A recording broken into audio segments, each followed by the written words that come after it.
គឺសម្បត្តិមនុស្សមួយសម្បត្តិទេវតាមួយសម្បត្តិព្រះនិព្វានមួយតាមសំគួរនៃសេចក្តីប្រាថ្នារបស់លោកអ្នកដ៏មានគុណទាំងឡាយនោះចោះដោយអំណាចផល្លាអានិសង្ឃដែលបង្ហូរជូនទៅមិនដាច់នេះ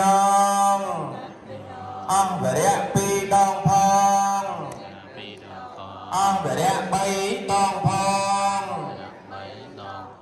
សាធុអនុមោទនាតាំងចិត្តត្រេកអរប្រគេននៅទានចំណាំព្រះវសាព្រមទាំងវស្សកសាធិកាគ្រឿងបរិការផ្សេងដល់ព្រះសង្ឃដោយចិត្តចង់ហរតីស្មោះត្រង់ចំពោះព្រះសាសនាដោយសទ្ធាទឹកចិត្តជ្រះថ្លាគ្រប់គ្នាលោកអើយសាធុអនុមោទនាតាំងចិត្តប្រគេននៅទានចំណាំព្រះវសាព្រមទាំងគ្រឿងបរិការអ្នកបានប្រគេនតដៃក្តីមិនបានប្រគេនតដៃក្តីក៏សូមត្រេកអរ